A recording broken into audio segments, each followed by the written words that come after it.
welcome Florian. He'll be talking today about the art of cybersecurity mastery from moving from entry level to staff plus. Florian, take it away. Sorry. If you have questions, please go to bsides.org/Q&A and submit your questions through that, and we'll be going through that for Q&A. Thank you, Florian. Yeah, thank you for the introduction. So first of all, thank you for joining me today. This talk is about mentoring, basically. And mentoring is giving advice based on personal experience. So usually when I work with my own mentees, I customize my guidance. But today, since I don't know you, I can't do that.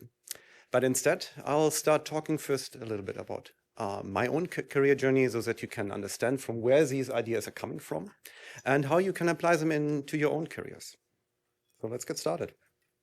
My name is Florian Noeding. I'm a principal security architect with Adobe. I focus on product security, and all this talk is mostly about product security because that is where I'm most experienced in. The lessons learned that I'm sharing today still apply in many other areas across basically all of security, but you'll have to customize it, some aspects maybe.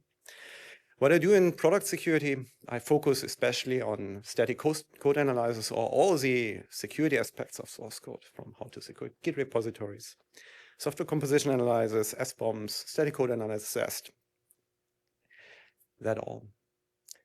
Another big investment area for me is memory safety, because we have many products that are built on a foundation of C and C++, and you all know it is very hard to write memory safe code without secure by design systems. As principal, my job is also to evangelize for security, to work with business leaders, to identify strategies, to invest more into security, to better protect our customers, because that is the end goal, really protecting our customers. In total, so far, I have 15 years of professional experience, and 6 of them in a product security role. So I'm still kind of new to security, but I'm actively mentoring. So let me tell you about my journey a little bit. And first of all, a career is a 40+ year journey.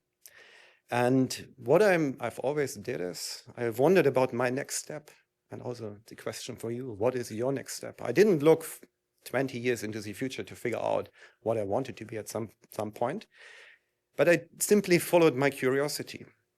And I'm starting with what I studied, econophysics, which has nothing to do at all with security, obviously. So I truly wanted to understand how our universe works. Unfortunately, halfway through it, I figured out it's mostly math. I was okay, maybe even good at it, but it wasn't the thing I really wanted to do. And when picking this subject, I told myself, certainly naively, I can already write software. In 2004, I was good at doing that. So I didn't need to study computer science. But I still pulled through. And I see studying econophysics as learning how to learn. After university, got my first job as a software engineer. And within 1 year, it was a small startup, I got promoted to be the head of the back-end engineering team. I was responsible for coordinating 14 people. Did that for a couple of years, learned a lot about leadership and also a lot about culture and all the things that can go wrong because we had big problems in that startup. I lost that job. I was let go eventually, but that was actually the best thing to happen to me because I joined Adobe in 2014.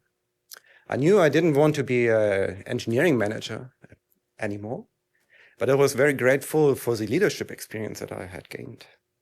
So I worked now on developer experience. I was responsible for the build and deploy pipeline to deploy a large cloud product to the cloud. And their primary challenge was they could only do a deployment if they were lucky, every 2 weeks, and if they were really unlucky, only every 6 weeks. And what I did together with my product manager was reduce the time to any number of times per day. We had a web interface that I helped design and implement, and any engineer could independently deploy any component. So I truly learned how to work with engineers and understand their needs. In 2017, I was promoted to senior software engineer, and I figured out that security is really exciting And I didn't know before that point that I actually wanted to go into security. My idea at this point was to become a software architect, build highly scalable servers. I thought that was super awesome. But a good friend of mine back then told me that he was spending a lot of time doing bug bounty hunting and was breaking stuff and also earning a lot of cash. And I said to myself, I can do that too. So I learned about vulnerabilities and I applied my knowledge that I had gathered as a software engineer. I worked with containerization, with Docker containers. I worked with cloud deployments. And the metadata service, for those of you familiar with cloud deployments, is a common source of security risks, especially back then when people did not yet really know about server-side request forgery.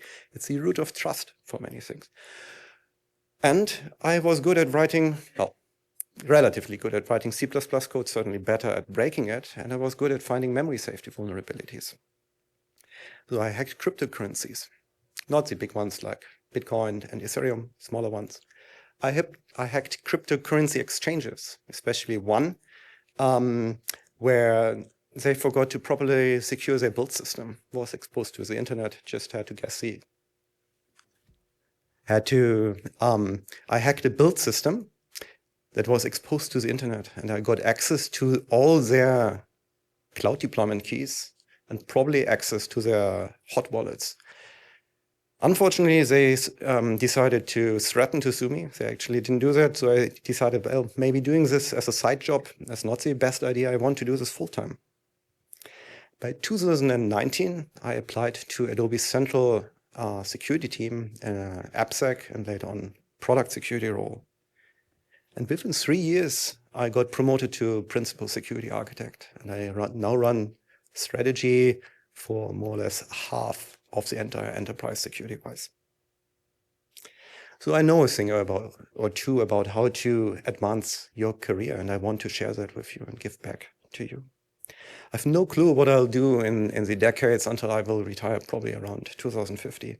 My next step certainly is I want a senior in front of that principal. Today, we are talking about 3 things. How to write better resumes so that you have a chance of getting your first job in security. How to ace the technical interview. How does the interview look like? What are the expectations? And I've interviewed so far over 100 people. And I know exactly what I'm looking for, and I can share the challenges people have. And then at the end, in the roughly second half of the talk, we'll talk about advancing to staff and beyond. So let's get started. How to write better resumes. The first challenge I see is when people apply for jobs, especially their first job, they don't know if they want to be a defender, the knight on the one side, or maybe more on the offensive side, or maybe you want to do something completely different in security, like a compliance role, security analyst in the SOC. And they write resumes that tell me they don't really know what they want to become. And my recommendation is write a resume per role that you apply to. If you want to have a defensive role, write a defensive resume. If you want more penetration testing and more red teaming, write a resume focused on that. Highlight the respective strengths. Tell a compelling story. How you can help the organization with your skills. And also in the resume, talk about in your past experiences, what kind of role you had. Were you supporting an engagement? Especially if you are still at university and you did an internship, you probably did in pen testing. That's the most common thing in an internship. Did you lead stuff? Did you support it? Or maybe you just learned stuff. That's totally fine. Tell me about that. Tell me about the impact you had. Don't write things like, I reduced security risk by 30%. That doesn't mean anything. Tell me how you made the life of engineers better, how you increased visibility into risks, or tackled a complex security problem. And for recent graduates and other early career folks, there's a big challenge. Your resumes, especially if you just graduate from university, all looks the same to me. And you need to somehow stand out. And the best trick, and what I did in my own career too, I went on a side quest. So instead of slaying the dragon up there directly, I went to boot camp I went on a bug bounty hunt and I demonstrated that I have hands-on experience and I can actually find vulnerabilities in real-world systems. And bug bounty hunting is challenging at the beginning. It even took myself a couple of weeks until I found my first vulnerability. It's a frustrating exercise because other people are trying to find vulnerabilities too. And well, you need to identify your niche where you can be successful. And it also tells me, if I want to hire you, that you're motivated to learn new stuff. So how can you ace the technical interview? And I do primarily technical interviews. You will have multiple kinds of different interviews where the hiring manager will also test you for cultural fit, for different kind of potential. For example, if you can lead and not only do the hands-on technical work. But this is really about the technical aspects. So in my own interview, I'm looking for technical depth at first. That means I want to understand if you have a solid technical understanding of what you do, especially the basics. I don't know everything either, and it's fine if you don't know one or two things. But if you don't know a lot of these things, that's concerning to me. And I want to, especially in a product security role, I want to understand that you have empathy with software engineers. And what I mean is not, I'm sorry that you have to fix this vulnerability. It's really important. That's not what I mean. I mean that you truly understand what you're asking of the software engineers who have to improve the security of the systems. That you understand how software is written and where the layers in the software, how they interact with each other to create security vulnerabilities. And when you ask for certain things to be remediated, that you have an idea about the amount of work that you're asking for. I'm looking for communication skills, that you can talk to me like a security expert, that you can talk to a software engineer or maybe a business leader. This depends really on the role. But I'm always looking for precise and nuanced language, because that is a reflection of the mental models you have in your heads. And I'm looking for potential, and I'm testing for curiosity. Because if you are always trying to learn new stuff, that is super important in security, because our scope is so broad and we have to deal with so many different things. I'm trying to figure out if you can ask good questions, if you can solve a problem together with me. So my interviews are not trivia contests. I don't have a set of fixed questions where I want exactly one answer. My interviews are conversations. I want to get as close as possible to actually working with you on a problem together. And at the end, I want to also understand if you can say, I don't know something. And I don't know everything either. So if you can't say that, that's not good. The more senior the role is, the more this shifts to the right side here, more towards communication and potential. So how does understanding the basics work? For example, I might ask you what a weakness is. And I took here the example with SQL injection, but it works really for any weakness and many other different areas. I have a hierarchy of questions that I will ask you. And if you don't know the answer to the first one, I'm not going to ask the second question because, well, there's no point. I'll ask you, what is SQL injection? What is the weakness? Why does it happen on the code level? I want to test and see if you have this empathy with software engineers. How does vulnerable code look like? In this case, it's string concatenation, string formatting, stuff like that. How can it be mitigated? Tell me about the need to escape control characters. I'll certainly not recommending that to engineers. They should use parameterized queries. I'll ask you about edge cases. Now we are certainly in senior territory. How can a query safely be written that depends on user input? For example, the sort order or the fields or the condition. And how can you mitigate SQL injection at scale, not only in one piece of software, in many products across many different tech stacks? Which other parts of a security organization do you want to pull in to help you? Because you alone can't solve it anymore. And that is certainly staff territory. And the deeper I can get in the more different areas, that is to me a proxy for curiosity. because surprisingly many people don't know this stuff.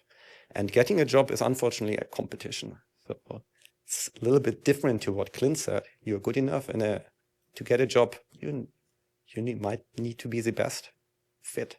It's not only tech, and there are many other aspects there too. How clear is your understanding? So if I ask you what is SQL injection and you tell me SQL injection is when someone puts weird stuff into a box on a website and then the website gets confused in the stuff it's not supposed to, it's bad basically, that's totally correct. But doesn't tell me anything. And another example in this area is I ask you to do a threat model and you talk about security threats that totally don't make sense in that context. It tells me your mental models aren't accurate enough. I don't know if I could say something like that in an interview when I would be interviewed, but I hope I would get close. I would say a SQL injection vulnerability occurs when code and user-controlled data are mixed without proper escaping of control characters. It allows an adversary to partially or fully control the database, bypassing application logic. Look at the contrast between these two things. And this is not a memorization exercise. That doesn't work in interviews. And I'll just ask follow-up questions and you'll break down. What I want you to do is think about how sharp are your models. Ask a friend or a coworker to practice this with you, to use precise and nuanced language.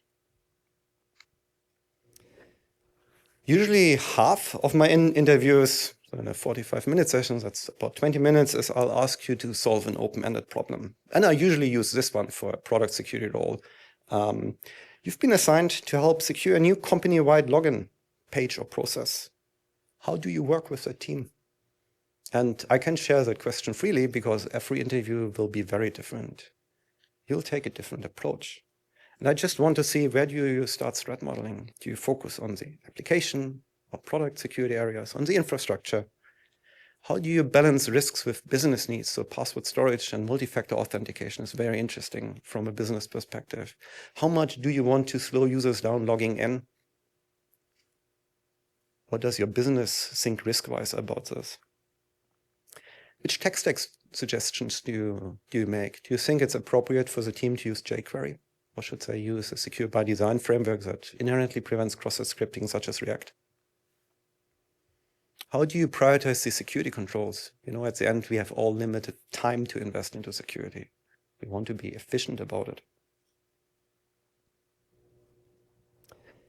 And importantly, again, I'm not looking for perfection.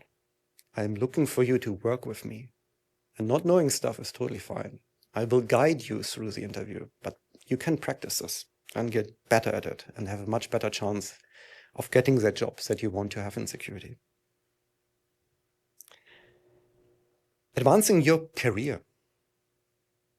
First, we have to talk a little bit about career levels and how they are different. And I have junior or entry level, senior, staff, and principal here. And this is generic and doesn't exactly map to how we use these levels at Adobe. But in general terms, we can look at technical skill. Your ability to solve any problem, or I call it going from A to B, independently, once you are a senior and definitely staff and a principal. And junior needs lots of help to solve problems. They need a map, to figure out, to solve these problems, or else they might end up in a dead end, have to back out again, try again, another dead end, try again. That exercise is helpful too, but needs balance. And you can see there that the technical skill level gets fairly flat near the top. So a staff or principal, I don't have much more technical skills than a senior. But I do something different. I have a sphere of influence, where a junior basically has almost no influence. A senior, certainly a team level influence. A staff, an organization influence. Principal has influence on the enterprise, or a large chunk of it at least. So you move from following to leading. Actually, true is you always follow, you always have a boss. Even if you're CEO, your customers or your board are your boss. but you need to start leading more and more. And that means you have less time for direct technical impact. Junior and senior only or mostly have technical impact. So you go from doing the work to guiding the work. I spend most of my time at strategic alignment across teams and organizations, growing the organization so that we can be more impactful. It is a completely different job than being a senior where you have the technical impact. I certainly miss my direct technical impact because it's very hard for me to stay technically sharp. I always make sure, together with my boss, that I still have time to learn new tech stuff, because otherwise my technical skill would take a dip, and I need to avoid that because by definition, I'm one of the most senior. I need to be one of the most senior and most experienced and skilled technical folks at a company. There are roughly two ways towards staff and principal. And I'm focusing here on where you become a specializing generalist, become good at many things. The alternative is you get insanely good at one thing, for example, crypto. But think about how many companies are able to hire a crypto expert that could do a new implementation of TLS or something like that. It's very niche. There are not a lot of jobs. Also, our industry, most people do job hopping every couple of years. Well, you'll be anywhere exposed to something new. So I believe if you truly want to work towards becoming a staff plus engineer, your best chance is to become a specializing generalist. Generalist means you have a very broad set of things that you know, that you understand, and you can also go very, very deep. For example, in product security, software engineering helps you a lot. You don't need to be able to build systems anymore, but you need to understand how these different layers work together.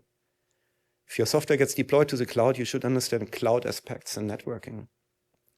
Because how else would you otherwise do a holistic threat model and figure out how all these different parts fit together? You need to become good at leadership.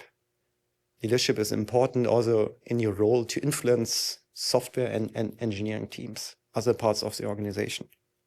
Happens much before staff level, actually.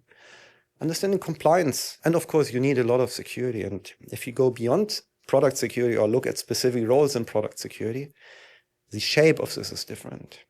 And all the principles I'm working with in security at Adobe are specializing generalists, in my opinion. They are surprisingly broad and surprisingly deep. That's how you can get to that level. My mentees ask me always one question. What should I work on? What should I prioritize? And it's really important to understand the difference between output and outcome. And I found this wonderful illustration. I had my target of 50 errors a minute. I had my target of creating 50 threat models last year. That doesn't mean anything. We want to hit an actual business goal. And the first thing I tell them is, you can't do all the work. I myself can't do all the work either, because there's always more work coming to me. And I write it down, all the work I have to do. And then I consciously decide what to drop. I think about what is important, what is urgent. And I also think about work that only I can do in my organization, because I have perspective over a large part of the organization. If you're an individual contributor working directly, doing the technical work, you often lack that perspective. Or I can work across large parts of the organization. So I focus on work like that. But to simplify this, there are two things that are always important in security. That is, increase risk visibility, because then you can talk with the business about it and decide what to do. Should we remediate it? Is it acceptable? Can we maybe mitigate part of it? And reduce risk. Try to tell compelling stories how your work connects to one of these things and anchor yourself there. And always align with your manager. Even though your manager is supposed to kind of know what you do, they don't know all these things. My manager doesn't either know all these things. I do. Especially at principal level, you are very independent, and I set my own agenda largely. So it is important to set shared understanding, create shared understanding with your manager, and they can give you feedback on the things you're working on and see if you have the impact that is required for the higher levels. And there's a fallback trick that works while you try to achieve staff. But to truly achieve staff level, you need to figure it out. If you lack perspective, just figure out what would make your manager look great. And if they are successful in a good company culture, you will become successful too. In a bad company culture, they'll claim your wins as theirs. Well, then you need a new job. So very simple. What can you do to get a Staff Plus promotion? You need to set up feedback loops and become your own critic. Be able to really be rational and objective about the quality of work you deliver and be intentional about it. There are a couple more feedback loops that you need to set up. Create a promotion package. And there's a book, the staff engineering book, that I highly recommend. There's a link here. Go read it. I recommend that as one of the first steps to get a promotion for all my mentees within Adobe and outside. And also importantly, manage expectations actively. That means agree with your manager on what it means for you to be ready for a promotion. It always backfires when people try to say, I want to be promoted at a certain point in time. That doesn't work. There might be other people that are already ready ahead of you. There might be no business need for the next career level. So there's no role available at all. Lots of complications. And in many companies, career progression is to some degree decoupled from your salary. Be clear if you just want a salary increase too. And you might have to do some jumping through hoops to get your promotion. I certainly had to do that when I wanted to become a senior software engineer, because I was told again and again, I need more visibility. What is that? What does it mean actually? And the higher level promotions, and only, well, senior maybe a little bit, but really only Staff Plus promotions work like this. You are here in the org chart. You report to your chain. And obviously your chain decides if you can be promoted. But for higher level promotions, the directors and principals on the side also decide whether you can be promoted.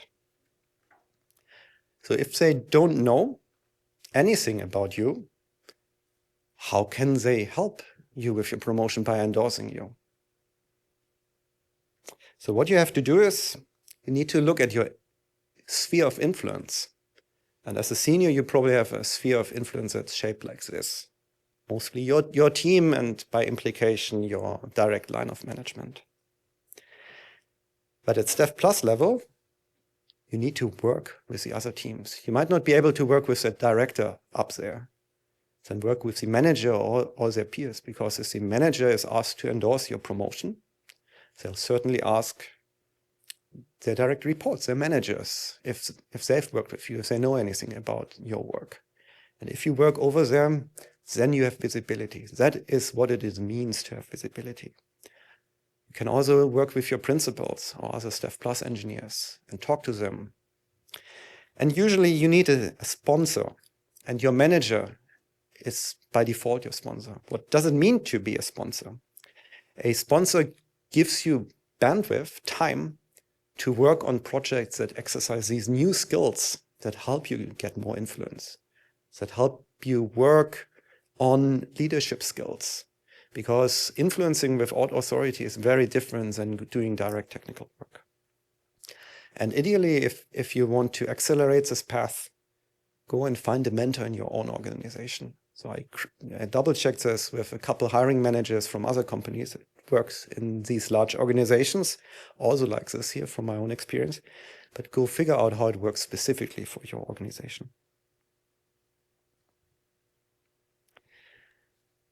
So in overall, this means lots of hard work, unfortunately.